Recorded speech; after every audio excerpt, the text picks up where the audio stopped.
the independence of the regulator. I'm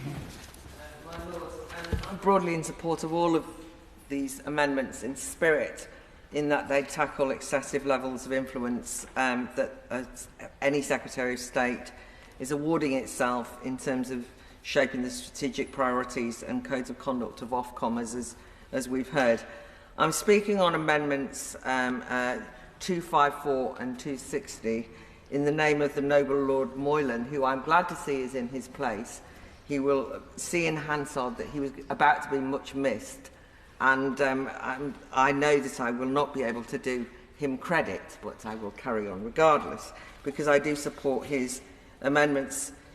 The main difference, I think, with other similar amendments is that it requires that any guidance issued to Ofcom, for example, under clause 157, will be approved by resolution of each House of Parliament rather than committees. But I do think that the spirit, which is to remove the Secretary of State's power to give wide-ranging guidance or instructions about its functions, and the consequence we have about that, is broadly in line with everything else that we've heard.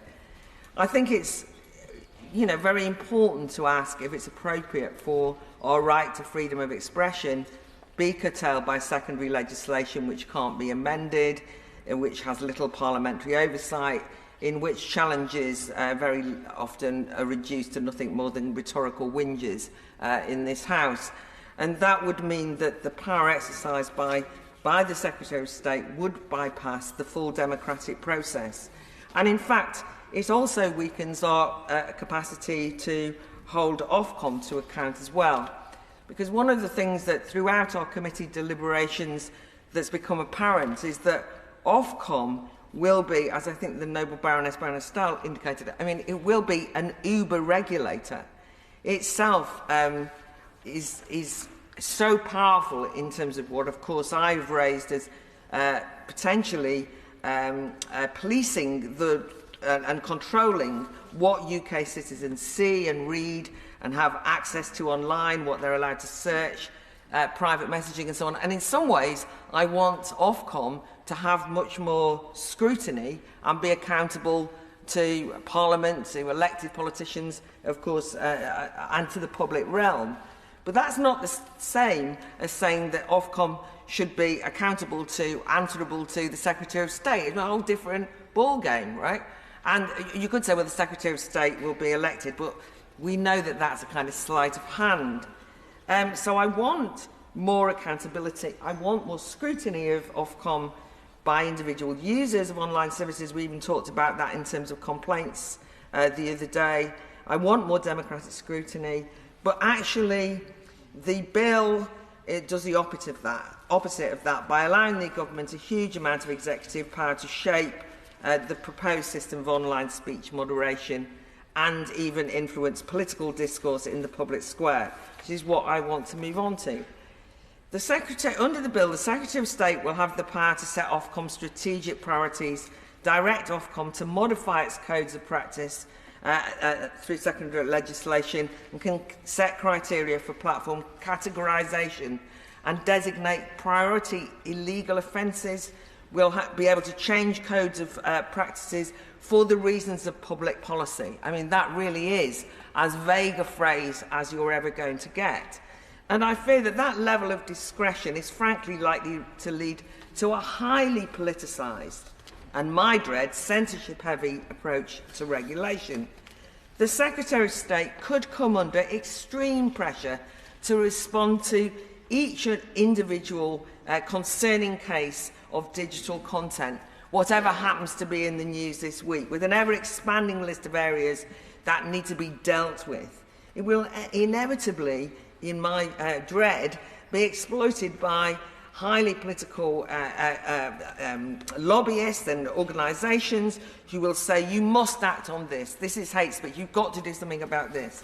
And that's a completely arbitrary way to behave. And of course, Ofcom has got no choice to comply, according to the bill. And that obviously leads to the dangers of politicisation. And I don't think it is scaremongering to say that this is politicisation and could compromise the independence of Ofcom. the Secretary of State's power of direction could mean that the government are given the ability to shape the permissibility of categories of online content based on the political mood of the day, the political whims of a specific Secretary of State to satisfy a short-term moral panic on a particular issue. I mean, one question I'd like to ask the Minister and the government really is, should you ever really create powers that you wouldn't like to see your political opponents exercising? The Secretary of State today won't always be the Secretary of State tomorrow, won't always be in the same image. I think that awarding such overwhelming powers and potential politicising of policing speech, which might, feel comfortable for the government today, might be less comfortable if you look at the way that some people view, for example, the tenets of conservatism. In the recent weeks, since a national conservatism conference was held up the road, I've heard members of political parties of the opposition describe the contents of conservatism as Trumpist, far-right and fascist hate speech. So I'm just worried that, on behalf of the government this is, that some of those people might end up as a Secretary of State and end up it all blowing up in your face, as it were, metaphorically. Certainly, I think that, in all seriousness, because I'm really not interested in the fate of either the opposition or the government in terms of their parties, what I'm trying to say is it's too arbitrary. And so I think when we're in a situation where we have such a weak commitment to freedom of conscience, thought or speech in this bill, that I really do not want to give the Secretary of State the power to broaden out the targets that might be victim to it. Just finally, I do apologise to Noble Lord Moylan, who'd been much more professional and specific and hard-hitting on his moving of his amendments. But what I would say from what I've heard is I hope that by report stage that all of the movers of the amendments from all parties might well have got together and come up with, as it were, a satisfactory amendments that actually will deal with this. Because I think we can say that we all agree, for once, we all agree that something needs to be done in terms of curtailing power. So I look forward to supporting that later in the process.